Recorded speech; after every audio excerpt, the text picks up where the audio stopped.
शिवतीर्थावरती पार पडलेल्या मनसेच्या गुढीपाडवा मेळाव्यात राज ठाकरे गरजले।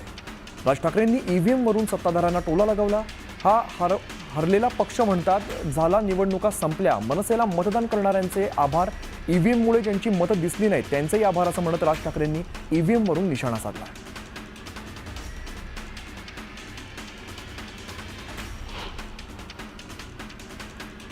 बीडमध्ये राखेतून गुंड तयार होत आहेत। संतोष देशमुखांना अतिशय घाणेरड्या पद्धतीने मारण्यात आलं।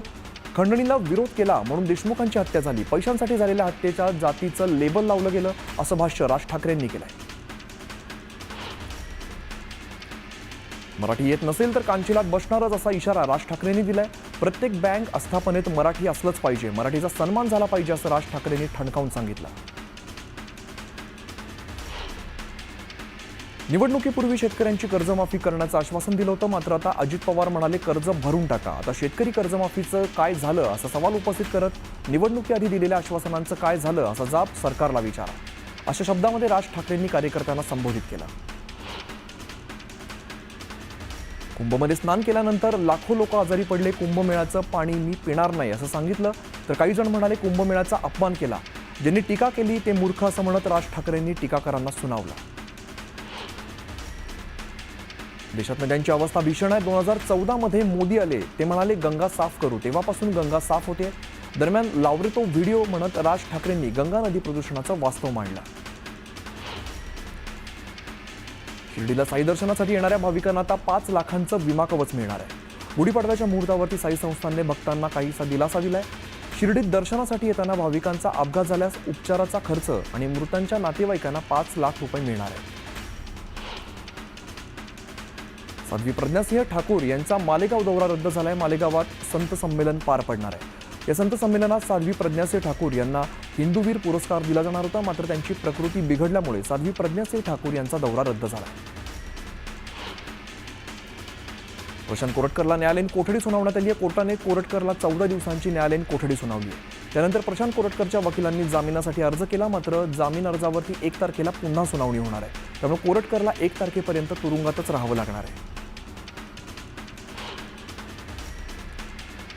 नागपूर जिल्हा मध्यवर्ती सहकारी बँकेवरती महाराष्ट्र राज्य सहकारी बँकेची संस्थापक प्रशासक म्हणून नियुक्ती करण्यात आली आहे। बँकेचं पुनरुज्जीवन करण्यासाठी महाराष्ट्र राज्य सहकारी बँकेची प्रशासक म्हणून नेमणूक करण्यात आली। मुलुंड पश्चिममध्ये 1800 मिलीमीटर व्यासाच्या जलवाहिनीला गळती लागली आहे। जलवाहिनी दुरुस्तीचं काम युद्धपातळीवरती सुरू आहे। दरम्यान नागरिकांना पाणी जपून वापरण्याचं आवाहन करण्यात आलं आहे। पुण्यात पाणी पुरवठ्याचा प्रश्न आता गंभीर झालाय। शहरातील अनेक भागात पाणी पुरवठा विस्कळीत झालाय। वडगाव शेरी, खराडी, शिवणे, वारजे या भागातील पाणी पुरवठा विस्कळीत झालाय। पुण्यात अवैधरित्या सुरू असलेल्या हुक्का पार्लरवरती पोलिसांनी कारवाई केली आहे। या प्रकरणी 3 आरोपींवरती गुन्हा दाखल करण्यात आला आहे। पंतप्रधान नरेंद्र मोदींच्या हस्ते नागपुरातील माधव नेत्रालयाचं भूमिपूजन करण्यात आलं। यावेळेला पंतप्रधान मोदींनी नागरिकांना गुढीपाडवा आणि नववर्षाच्या मराठीतून शुभेच्छा दिल्या। पंतप्रधान मोदींनी माधव नेत्रालयाचं आणि संघाच्या कार्याचं कौतुक केलंय। माधव नेत्रालयामुळे हजारो लोकांच्या जीवनातून अंधकार दूर होईल असं पंतप्रधान मोदी म्हणाले। तर संघ एक अविरत चालणारा यज्ञ आहे। संघाचे स्वयंसेवक कधी थकत नाहीत, कधी थांबत नाहीत असं म्हणत त्यांनी संघाच्या कार्यकर्त्यांचं कौतुक केलं। पंतप्रधान नरेंद्र मोदींनी नागपूर दौऱ्यादरम्यान दीक्षाभूमीला भेट दिली। दीक्षाभूमीवरती जात त्यांनी डॉक्टर बाबासाहेब आंबेडकर यांना अभिवादन केलं। मुख्यमंत्री देवेंद्र फडणवीसांनी माधव नेत्रालयाच्या कार्याचं कौतुक केलं। सेवा कार्यामार्गे संघ विचाराची प्रेरणा आहे। माधव नेत्रालय संपूर्ण भारतासाठी उपयोगी ठरेल असं देवेंद्र फडणवीस म्हणाले। पंतप्रधान नरेंद्र मोदींनी नागपुरातील सोलार डिफेन्स अँड एरोस्पेस कंपनीतील सुविधांचं उद्घाटन केलं। याचबरोबर सोलार कंपनीतील 1250 मीटर रनवेचंही पंतप्रधानांच्या हस्ते उद्घाटन पार पडलं। काँग्रेस प्रवक्ते अतुल लोंढेंनी पंतप्रधान नरेंद्र मोदींवरती टीका केली आहे। अनेक उद्योग महाराष्ट्राच्या बाहेर गेले, त्यापेक्षा मोठे उद्योग पंतप्रधान मोदी महाराष्ट्राला देणार होते, मात्र आज निराशा झाली असं लोंढे म्हणाले। गिरीश महाजनांनी एकनाथ खडसेंवरती जमिनीवरून केलेल्या टीकेला खडसेंनी प्रत्युत्तर दिलंय। महाजनांना कल्पना नसेल ही जमीन वडिलोपार्जित आहे, त्यांचा जन्म झाला नसेल तेव्हापासून ही जमीन माझ्याकडे आहे। माझा संघर्ष महाराष्ट्रातील शेतकऱ्यांसाठी आहे, वैयक्तिक नाही, अशा शब्दात खडसेंनी महाजनांना उत्तर दिलंय। पालघरमध्ये मनसेतील अंतर्गत वाद पुन्हा एकदा चव्हाट्यावरती आलाय। मनसैनिकांना गुढीपाडवा मेळाव्यासाठी आवाहन करणाऱ्या बॅनरवरील मनसे नेते अविनाश जाधव यांच्या फोटोला काळं फासण्यात आलंय. पालघरमधील मनसे पदाधिकाऱ्यांनी हे कृत्य केल्याचं समोर आलंय. शेतकऱ्यांची कर्जमाफी करणं हे महायुतीच्या जाहीरनाम्यात असून दिलेल्या आश्वासनाची नक्कीच पूर्तता केली जाईल असं आश्वासन राधाकृष्ण विखे पाटील यांनी केलंय. येणाऱ्या प्रत्येक वर्षात लोकाभिमुख काम करणं, ही योजना राबवणं हे महायुतीचं धोरण आहे असं विखे पाटील म्हणाले. स्वाभिमानी शेतकरी संघटनेच्या युवा आघाडीचे प्रदेशाध्यक्ष प्रशांत डिक्कर यांना जामीन मंजूर करण्यात आलाय. जिगाव प्रकल्पग्रस्त शेतकऱ्यांकडून खंडणी मागितल्याच्या गुन्ह्याखाली त्यांना अटक करण्यात आली होती. कारागृहाबाहेर येताच कार्यकर्त्यांनी त्यांचा हार घालून सत्कार केला. ठाण्यातील ठाकरे गटाचे विभाग प्रमुख प्रकाश पायरे यांच्यासह पदाधिकाऱ्यांनी शिवसेनेमध्ये प्रवेश केला. त्यामुळे ठाण्यामध्ये उभाटाला मोठा धक्का बसलाय. नांदेडच्या कृषी उत्पन्न बाजार समितीत पाडव्याच्या दिवशी हळदीला यंदाचा उच्चांकी भाव मिळालाय. 14,700 रुपये प्रति क्विंटलने हळदीची विक्री झाली. पाडव्याच्या मुहूर्तावरती नवीन हळद विक्रीला आल्यामुळे दर आणखीन वाढण्याची शक्यता आहे. यवतमाळ जिल्ह्याच्या पुसद बस स्थानकातील खड्ड्यांमुळे वाहन चालकांना नाहक त्रास सहन करावा लागतो. खड्ड्यांमुळे अपघातांच्या प्रमाणामध्ये वाढ झाली आहे. तर अनेक वेळा तक्रार करून सुद्धा प्रशासन दुर्लक्ष करत असल्याचा स्थानिक नागरिकांनी संताप व्यक्त केला. जळगावमध्ये लाच घेताना एका ट्रॅफिक पोलिसाचा व्हिडिओ सध्या सोशल मीडियावरती चांगलाच व्हायरल झाला. या प्रकरणामुळे पोलीस दलामध्ये खळबळ माजली. वाशिममध्ये पालिकेकडून 6 ते 9 दिवसात पाणी पुरवठा केला जातोय. दरम्यान पाणी टंचाईच्या पार्श्वभूमीवरती खासगी टँकरच्या दरात मोठी वाढ झाली. 700 ते 800 रुपयांना मिळणारा पाण्याचा टँकर आता 1,000 ते 1,500 रुपयांना खरेदी करण्याची वेळ नागरिकांवर आली. बीडच्या माजलगावात जिजाऊ रथयात्रेचं जोरदार स्वागत करण्यात आलं. आमदार प्रकाश सोळंके यांनी रथयात्रेत सहभाग घेतला. लातूरच्या जिल्हाधिकारी कार्यालयात शांतता समितीची बैठक घेण्यात आली. आगामी सण आणि उत्सवाच्या काळात शांतता राखण्याचं आवाहन यावेळेला करण्यात आलं. चंद्रपुरात 3 एप्रिलपासून देवी महाकाली यात्रेला सुरुवात होणार आहे. यात्रेसाठी राज्य सरकारकडून 3 कोटी रुपये देण्यात आले. दरम्यान आमदार सुधीर मुनगंटीवार यांनी या व्यवस्थेची पाहणी करत आढावा घेतला. पालघरमध्ये पुढील 3 दिवस अवकाळी पावसाची शक्यता वर्तवण्यात आली आहे. कोसबाड कृषी हवामान केंद्राने पावसाचा अंदाज व्यक्त केला. त्यामुळे शेतकरी वर्गात चिंतेचं वातावरण आहे. रमजान ईद निमित्ताने परभणीत बाजारपेठ सजली आहे. खरेदीसाठी मुस्लिम बांधवांनी बाजारपेठेत मोठी गर्दी केली.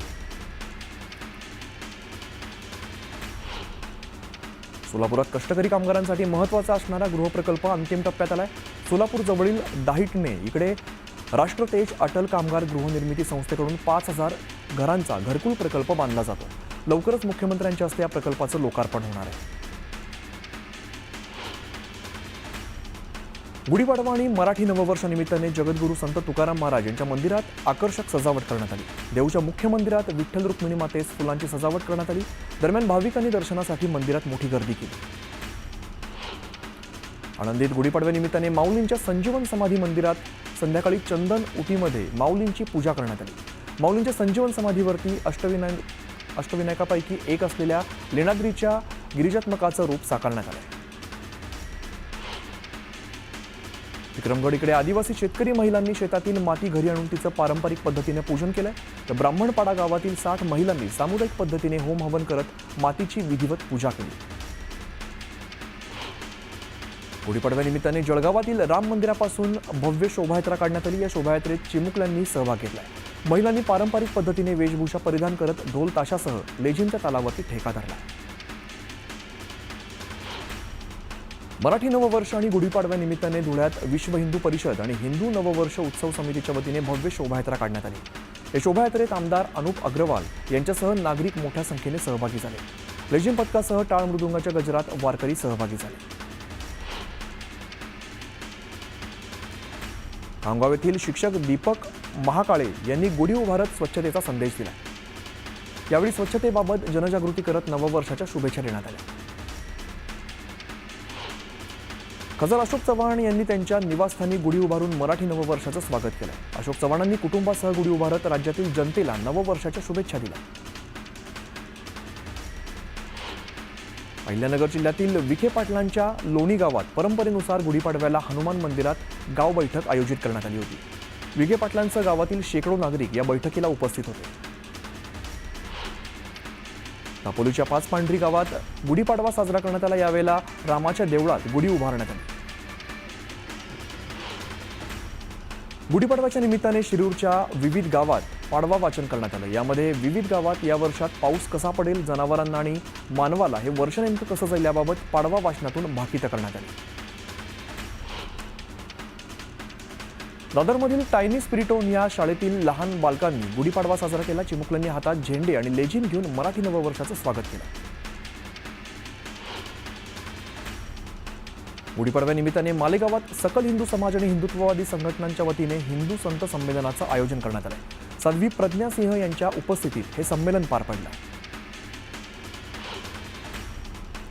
गुढीपाडव्याच्या निमित्ताने हिंदू नववर्ष स्वागत समितीतर्फे पुण्यात भव्य शोभायात्रेचं आयोजन करण्यात आलं. या शोभायात्रेत पुणेकरांनी पारंपरिक वेशभूषेत मोठ्या उत्साहाने सहभाग घेतला. जामनेरमध्ये मंत्री गिरीश महाजन यांनी गुढीपाडवा साजरा केला. सहकुटुंब गुढी उभारत त्यांनी विधिवत पूजा केली. हिंगोलीतही पारंपरिक पद्धतीने गुढीपाडवा साजरा करण्यात आला. गुढीपाडव्याला शेतजमीन, बैलजोडी आणि नांगराची पूजा करत शेतकऱ्यांनी शेतीच्या कामांना सुरुवात केली. रावेरमध्ये केंद्रीय राज्यमंत्री रक्षा खडसे यांनी गुढी उभारली. मुक्ताईनगर इथल्या निवासस्थानी गुढी उभारत त्यांनी नववर्षाचं जल्लोषात स्वागत केलं. रायगडमध्ये घरोघरी गुढी उभारत नववर्षाचं स्वागत करण्यात आलं. फुलांच्या माळा, रंगीबेरंगी कापड, कलशाची गुढी उभारत विधिवत पूजा करण्यात आली. चंद्रपुरात छत्रपती शिवाजी महाराज चौकात भव्य गुढी उभारत गुढीपाडवा साजरा करण्यात आला. यावेळेला ढोल ताशांच्या गजरात मल्लखांबांचं प्रात्यक्षिक दाखवण्यात आलं. जामनेरमध्ये राष्ट्रीय स्वयंसेवक संघाच्या वतीने गुढीपाडव्यानिमित्ताने पथसंचलन करण्यात आलं. मंत्री गिरीश महाजन आपल्या नातवांसोबत पथसंचलनात सहभागी झाले. मराठी नववर्षानिमित्ताने उल्हासनगरमध्ये भव्य शोभायात्रा करण्यात आली. या शोभायात्रेमध्ये अश्वांनी संगीताच्या तालावरती नृत्य सादर करत सर्वांचं लक्ष वेधलं. गुढीपाडव्याच्या दिवशी सोने चांदीच्या खरेदीची उलाढाल 5,000 कोटींच्या पुढे जाण्याचा अंदाज आहे. गेल्या 10 ते 12 दिवसांपासून सोने चांदीचे भाव वाढत असले तरी सुद्धा सराफ बाजारामध्ये खरेदीचा उत्साह कायम आहे. गुढीपाडव्याच्या शुभमुहूर्तावरती जळगावमध्ये सोनं खरेदीसाठी ग्राहकांनी मोठी गर्दी केली. सोन्याचे दर 92,000च्या पलीकडे गेले असले तरी सुद्धा बाजारपेठेत सोनं खरेदीचा उत्साह दिसून येतोय. पिंपरी चिंचवडमधील सराफ दुकानांमध्ये गुढीपाडव्याच्या मुहूर्तावरती सोनं खरेदीसाठी ग्राहकांनी गर्दी केली. गुंतवणुकीच्या दृष्टीने सोनं खरेदी उत्तम पर्याय असल्याचं ग्राहकांचं म्हणणं आहे. जळगाव जिल्ह्यातील प्रजासत्ताक क्रांती दलाचे पदाधिकारी कर्की येथील प्रादेशिक विभागाच्या भ्रष्ट अधिकाऱ्यांविरोधात साखळी उपोषणाला बसले. गेल्या 3 दिवसांपासून सुरू असलेल्या उपोषणाची दखल घेतली गेली नाही. त्यामुळे उपोषणस्थळी पाडवा साजरा करत उपोषणकर्त्यांनी भ्रष्ट अधिकाऱ्यांना सेवेतून बडतर्फ करण्याची मागणी केली. कराड तहसील कार्यालयासमोर स्वाभिमानी शेतकरी संघटनेच्या कार्यकर्त्यांनी काळी गुढी उभारत उपमुख्यमंत्री अजित पवारांनी शेतकरी कर्जमाफीबाबत केलेल्या वक्तव्याचा निषेध केला. यावेळेला स्वाभिमानीचे कार्यकर्ते आणि पोलिसांमध्ये झटापट झाली. स्वाभिमानी शेतकरी संघटनेने जिल्हाधिकारी कार्यालयासमोर काळी गुढी उभारली.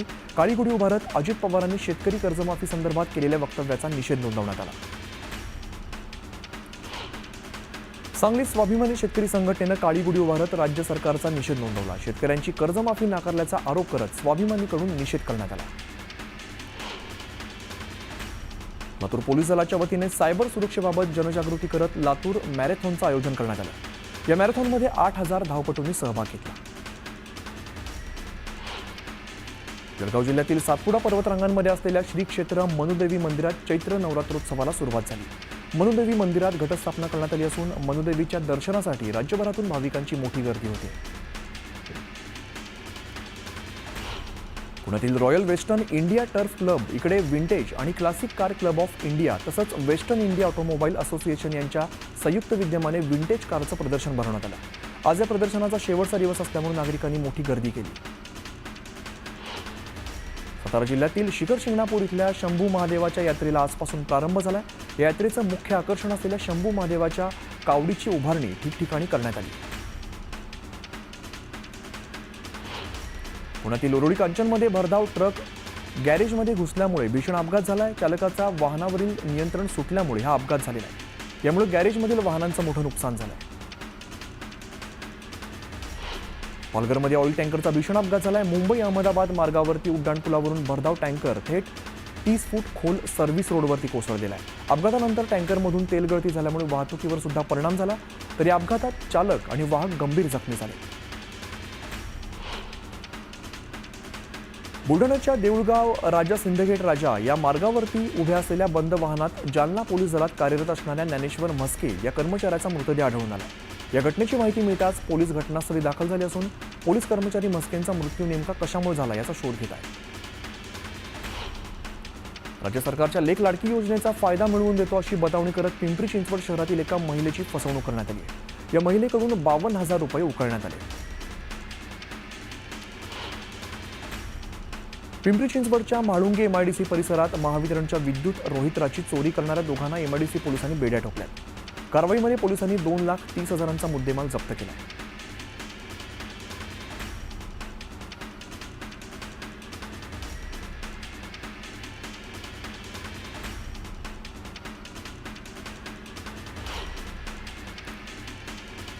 नागपूरकडून भंडाराकडे जात असताना ट्रकने दुचाकीला जोरदार धडक दिली. या अपघातात दुचाकीवरील युवक गंभीर जखमी झाला. अपघातामुळे नागपूर भंडारा महामार्गावरती वाहतूक कोंडी झाली.